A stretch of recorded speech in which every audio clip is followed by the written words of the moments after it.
আমন্ত্রণ দীপ্ত সংবাদে, সাথে আছি আমি তারান্নুম জ্যোতি। শুরুতেই জানাবো সংবাদ শিরোনাম।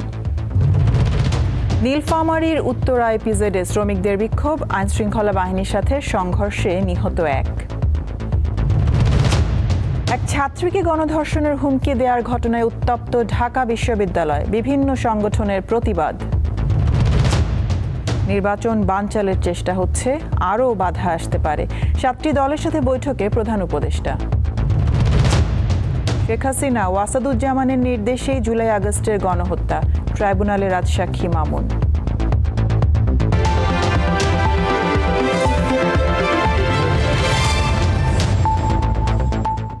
এবার বিস্তারিত।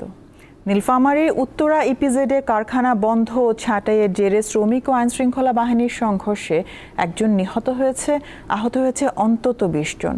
এদিকে হবিগঞ্জে 4টি গ্রামের বাসিন্দাদের মধ্যে সংঘর্ষে মারা গেছে এক যুবক, আহত হয়েছে অর্ধ শতাধিক মানুষ।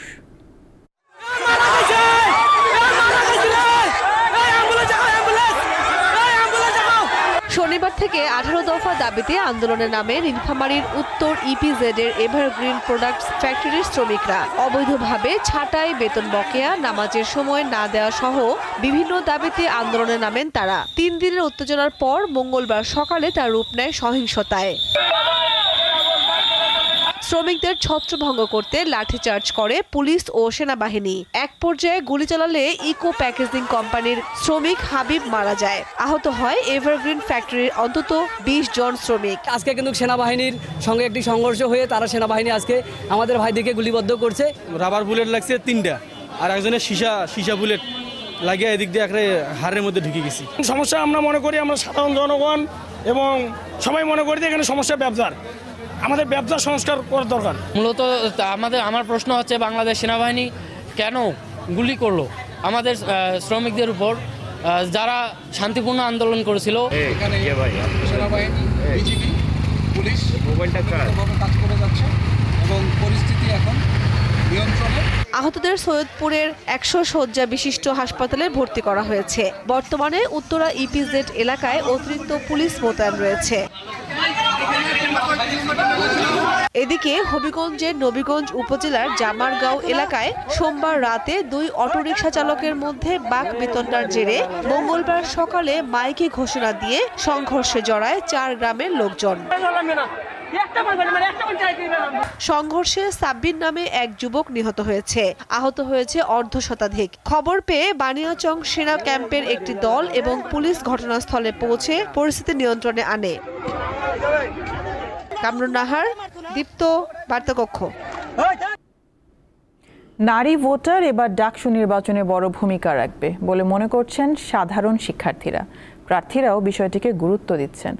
তবে হাইকোর্টে রিটকারী ছাত্রীকে গণধর্ষণের হুমকি দেওয়ার ঘটনায় উত্তপ্ত হয়ে উঠেছে ঢাকা বিশ্ববিদ্যালয় ক্যাম্পাস।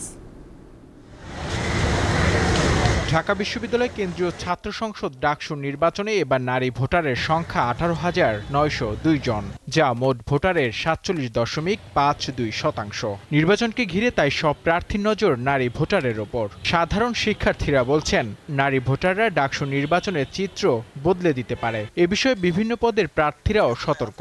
নারী ভোটারদের ভালো মন্দের বিষয়গুলো প্রাধান্য দিচ্ছে তারা। মূলত নারীর একটা আস্থা জায়গা চায়, অভয়ের জায়গা চায়। নারীরা দেখেছে বিগত কারা কাজ করেছেন, কিংবা নারী দেখেছে কারা অতীতের লিগেছে তারা বজায় রাখতে চান। নারী ভোটারদেরকে আহ্বান করবো যে আপনারা কোনোভাবে ভয় পাইয়েন না, যেহেতু আপনাদের ভোটটাই গেম চেঞ্জের জায়গা, আপনাদের ভোটটা এবং আপনাদের ভোটটাই খুবই গুরুত্বপূর্ণ। ফলে আপনাদের ভোট নিয়েই ষড়যন্ত্র হবে। তো এই ষড়যন্ত্রগুলো আপনারা প্রতিহত করার জন্য আপনাকে ভোট দেওয়া দরকার। আপনি ভোটের মাঠে আসুন। নারী ভোটারদের সমর্থন আদায়ে যখন ব্যস্ত প্রার্থীরা, তখন হাইকোর্টে রিট করা একজন নারী শিক্ষার্থীকে গণধর্ষণের হুমকি দেওয়ার ঘটনায় আবারও উত্তপ্ত ঢাকা বিশ্ববিদ্যালয় ক্যাম্পাস। গতকালকে যে ছেলে আলী হুসাইন, যার বিরুদ্ধে অভিযোগ এসেছে, ফেসবুকে ছাত্রদলের সাথে তার অনেকগুলো পোস্ট কানেক্টেড। তা আমাদের কাছে মনে হচ্ছে ছাত্রদল তাদের অপরাধকে দায় মুক্তি দেওয়ার জন্য তারা ওই দায় দিয়ে দেওয়ার রাজনীতির মধ্যে তারা চলে এসেছে। আলী হোসেনের কাছ থেকে এইরকম একটা অধ্যত্বপূর্ণ একজন পটেনশিয়াল রেপিস্টের এই যে বক্তব্য, সেইটার প্রতি আমরা ধিক্কার জানাই, আমরা আমাদের প্যানেলের পক্ষ থেকে নিন্দা জানাই। তবে যাদের নিয়ে ভোটের মাঠে এত সমীকরণ, সেই নারী শিক্ষার্থীরা বলছেন প্রার্থী বাছাইয়ে সব দিক বিবেচনায় রাখবেন তারা। আমাদের স্টুডেন্টদের কিছু ভ্যালিড দাবি আছে, সেই জিনিসগুলো যারা ফুলফিল করবে আমি তাকেই এগিয়ে রাখবো। দেখা গেল আমরা যাকে ভাবছি না যে সে নির্বাচিত হবে, এখানে ওই মেয়েদের ভোটগুলোতেই দেখা গেল সে নির্বাচিত হয়ে গেল। এখানে মেয়েদের ভোটগুলো অবশ্যই গেম চেঞ্জার হিসেবে কাজ করতে পারে। এই যে নারী যেই 5 হল আছে এবং অনাবাসিক যে নারীরা আছে, আমি বলতে চাই যে এটা বিরাট একটা ভোট ব্যাংক। তো সেই ক্ষেত্রে নারীরা হয়তো এটা দেখছে যে কারা প্রপার নিরাপত্তা দিবে এবং তাদেরকেই নিশ্চয়ই নির্বাচিত করবে। ঢাকা বিশ্ববিদ্যালয় কেন্দ্রীয় ছাত্র সংসদ ডাকসু নির্বাচনের প্রচারণায় এরই মধ্যে সরব হয়ে উঠেছে পুরো ক্যাম্পাস। বিশ্লেষকরা বলছেন এবারে ডাকসু নির্বাচনে গুরুত্বপূর্ণ ভূমিকা পালন করবে নারী শিক্ষার্থীদের ভোট ব্যাংক। আর নারী শিক্ষার্থীরা বলছেন তারা সেই প্যানেল কি বেছে নেবে বা প্রার্থীকে বেছে নেবে যে প্রার্থী ও প্যানেল হয়ে উঠবে নারী বান্ধব। নূর আলম, দীপ্ত সংবাদ, ঢাকা। ডাকসু নির্বাচন নিয়ে রিটকারী ছাত্রীকে গণধর্ষণের হুমকি দেওয়ার প্রতিবাদে বিক্ষোভ করেছে জাহাঙ্গীরনগর বিশ্ববিদ্যালয়ের শাখা ছাত্রদল। মঙ্গলবার বিশ্ববিদ্যালয়ের প্রধান ফটকের সামনে ছাত্রদলের কেন্দ্রীয় কর্মসূচির অংশ হিসেবে মানববন্ধন কর্মসূচি পালন করে তারা। এ সময় নেতাকর্মীরা বলেন, একটি গোষ্ঠী চায় না নারীরা এগিয়ে যাক, তারা কৌশলে নারীদের হেনস্থা করতে চায়। শিক্ষা ও গণতন্ত্রের অগ্রযাত্রাকে রুদ্ধ করে দেওয়ার ষড়যন্ত্র চালাচ্ছে তারা। দ্রুত অপরাধীদের দৃষ্টান্তমূলক শাস্তির দাবি জানান ছাত্রদল নেতাকর্মীরা। আমার আইডিওলজি নিয়ে যখন তারা রাজনৈতিকভাবে আমাদেরকে মোকাবেলা করতে পারে না, তাদের একটাই অস্ত্র, স্লাট শেমিং। নবীন শিক্ষার্থীদের জন্য রাকসুর মনোনয়নপত্র উত্তোলনের সময়সীমা একদিন বাড়িয়ে 3 সেপ্টেম্বর করা হয়েছে। বুধবার মনোনয়নপত্র উত্তোলন এবং বৃহস্পতিবার ও রবিবার মনোনয়নপত্র জমা দেওয়া যাবে। 2024-25 শিক্ষাবর্ষের ভর্তিকৃত নবীন শিক্ষার্থীদের ভোটার তালিকায় অন্তর্ভুক্ত করে রাকসু হল সংসদ ও সিনেটে ছাত্র প্রতিনিধি নির্বাচনের তফসিল সংশোধন করেছে নির্বাচন কমিশন। মঙ্গলবার প্রধান নির্বাচন কমিশনার অধ্যাপক এফ নজরুল ইসলাম গণমাধ্যম কর্মীদের এই তথ্য জানান।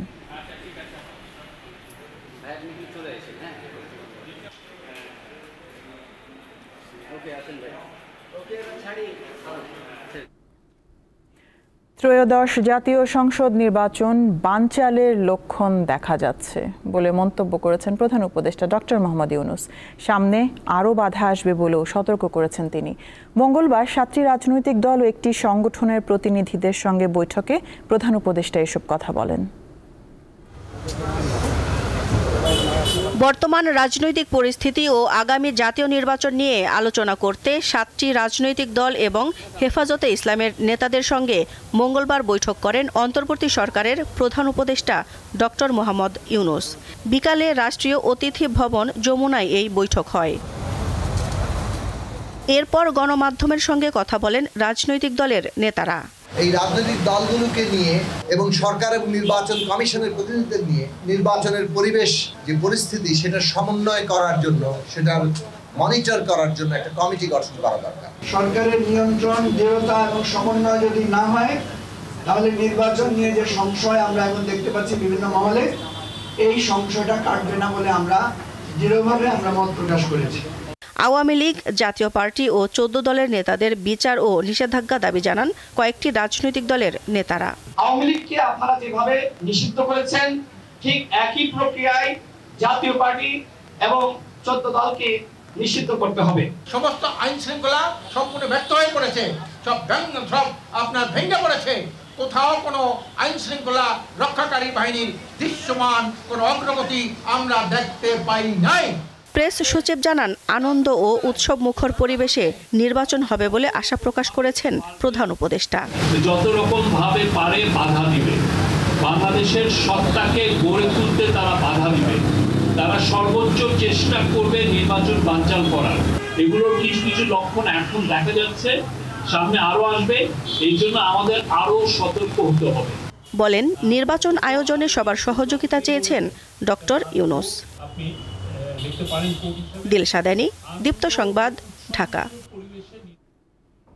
ভারত থেকে শেখ হাসিনা দেশকে অস্থিতিশীল করার ষড়যন্ত্র করছে বলে অভিযোগ করেছেন বিএনপি মহাসচিব মির্জা ফখরুল ইসলাম আলমগীর।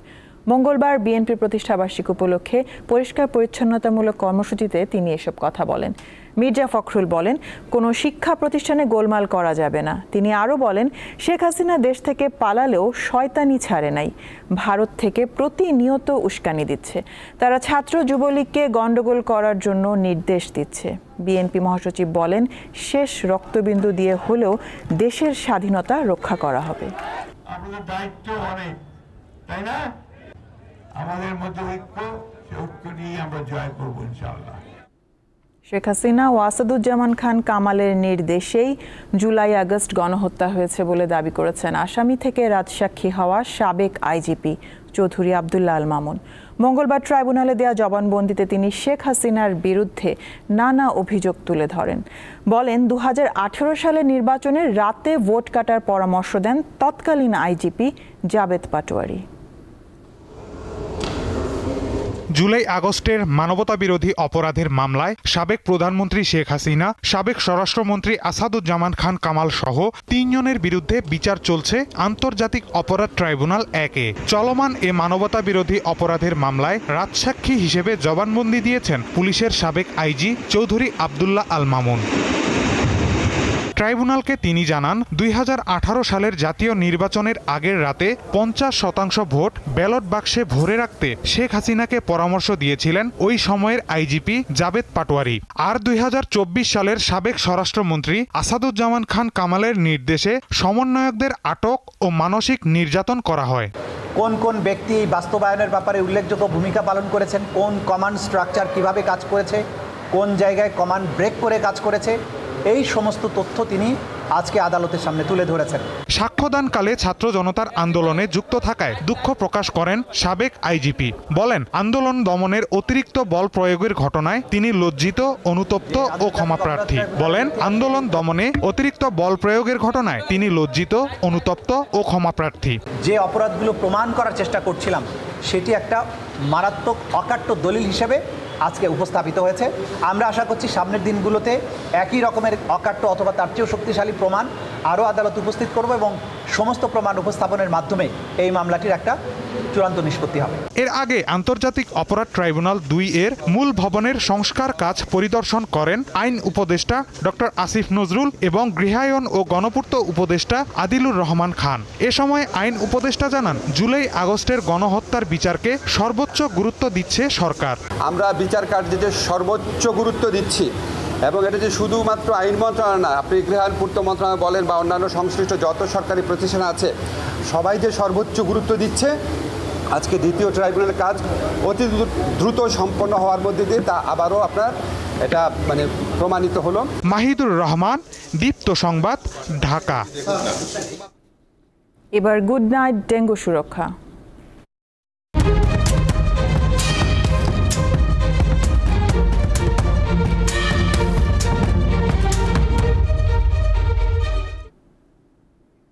জ্বর হলে নিজে নিজে ওষুধ কিনে না খাওয়ার পরামর্শ দিয়েছেন চিকিৎসকেরা। কারণ ইচ্ছামতো ওষুধ সেবনে ডেঙ্গু ও চিকুনগুনিয়ায় আক্রান্ত রোগীরা বেকায়দায় পড়েন। তাই জ্বর হলেই চিকিৎসকের পরামর্শ নিতে হবে।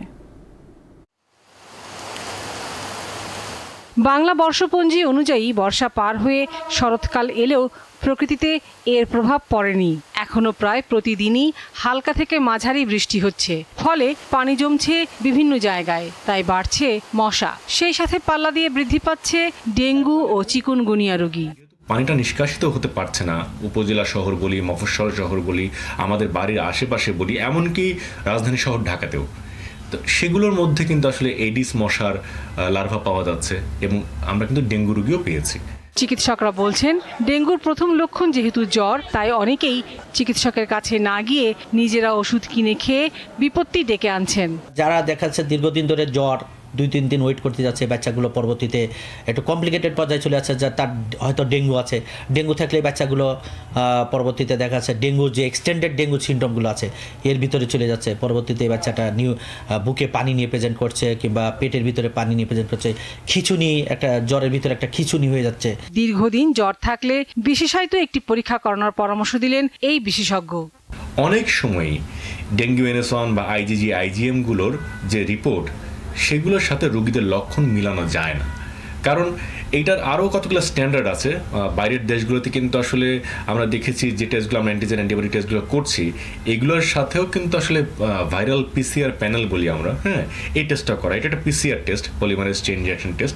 এইটা দিয়ে কিন্তু আরও আসলে নিখুঁতভাবে ভাইরালসকে আমরা নিরূপণ করতে পারি। ডেঙ্গু ঠেকাতে বাসাবাড়ি ও কর্মস্থল পরিষ্কার পরিচ্ছন্ন রাখার কোনো বিকল্প নেই বলে জানান এই দুই চিকিৎসক। লাবণী গুহ, দীপ্ত সংবাদ, ঢাকা। শিক্ষার্থীদের সাথে স্থানীয়দের সংঘর্ষের ঘটনার বিচার বিভাগীয় তদন্ত চায় চট্টগ্রাম বিশ্ববিদ্যালয় কর্তৃপক্ষ। মঙ্গলবার অনুষ্ঠিত সিন্ডিকেট সভায় এই বিষয়ে সরকারকে অনুরোধের সিদ্ধান্ত নেওয়া হয়েছে। পরে রেজিস্ট্রার অধ্যাপক সাইফুল ইসলাম জানান, আহত শিক্ষার্থীদের ব্যয়ভার বিশ্ববিদ্যালয় বহন করবে। শিক্ষার্থীদের নিরাপত্তা নিশ্চিতে বিশ্ববিদ্যালয় ক্যাম্পাসে মডেল থানা স্থাপন, রেলগেট এলাকায় নিরাপত্তা চৌকি স্থাপন ও শাটল ট্রেনে নিরাপত্তা নিশ্চিতে ব্যবস্থা নেওয়ার সিদ্ধান্ত হয়েছে বৈঠকে। এছাড়া যেসব ভবন ও কটেজে শিক্ষার্থীরা বসবাস করে সেই সব ভবনের মালিকদের সাথে আলোচনা করে শিক্ষার্থীদের ঘটনাসহ অন্যান্য অসন্তোষ নিরসনের কার্যকর ব্যবস্থা গ্রহণের সিদ্ধান্ত হয়েছে। হল ছাড়ার নির্দেশনা প্রত্যাখ্যান করে দ্বিতীয় দিনের মতো রেলপথ অবরোধ এবং ব্যাংক ও ট্রেজারি ভবনে তালা দিয়েছে কৃষি বিশ্ববিদ্যালয়ের শিক্ষার্থীরা। মঙ্গলবার দুপুর 1টার দিকে রেলপথ অবরোধ থেকে শিক্ষার্থীদের একটি অংশ পূবালী ব্যাংকের শাখা এবং ট্রেজারি ভবনে তালা দেয়। এর আগে বেলা 12টা থেকে জব্বারের মোড়ে ঢাকা ময়মনসিংহ রুটের রেলপথ অবরোধ করে শিক্ষার্থীরা। এতে বিভিন্ন স্টেশনে বেশ কয়েকটি ট্রেন আটকে পড়ায় ভোগান্তির সৃষ্টি হয়। আন্দোলনরত শিক্ষার্থীদের অভিযোগ, এখন পর্যন্ত প্রশাসনের কোনো সাড়া দেয়নি, তাই বাধ্য হয়ে রেলপথ অবরোধের পর ব্যাংক এবং ট্রেজারি ভবনে তালা দেয়া হয়।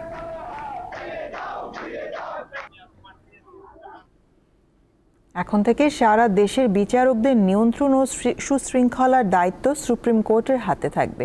মঙ্গলবার এই রায় ঘোষণা করেছে হাইকোর্ট। এছাড়াও নিম্ন আদালতের বিচারকদের বদলি, পদোন্নতি ও শৃঙ্খলা নিয়ে পঞ্চদশ সংশোধনী ও চতুর্থ সংশোধনীর বিধান বাতিল করা হয়েছে। বিচারপতি আহমেদ সোহেল ও বিচারপতি দেবাশিস রায় চৌধুরীর হাইকোর্ট বেঞ্চ এই রায় ঘোষণা করে।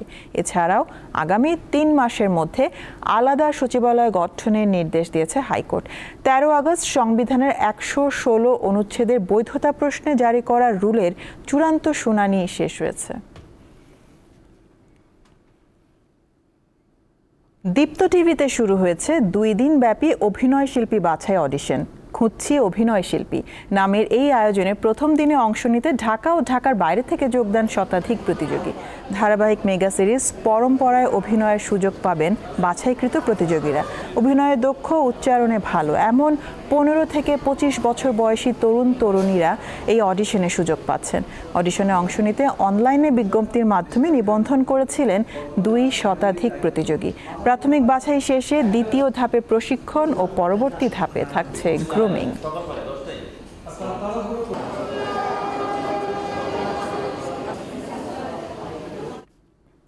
শেষ করব দীপ্ত সংবাদ শিরোনামগুলো জানাবো আরো একবার। নীলফামারীর উত্তরা ইপিজেডে শ্রমিকদের বিক্ষোভ, আইন শৃঙ্খলা বাহিনীর সাথে সংঘর্ষে নিহত এক ছাত্রীকে গণধর্ষণের হুমকি দেওয়ার ঘটনায় উত্তপ্ত ঢাকা বিশ্ববিদ্যালয়, বিভিন্ন সংগঠনের প্রতিবাদ।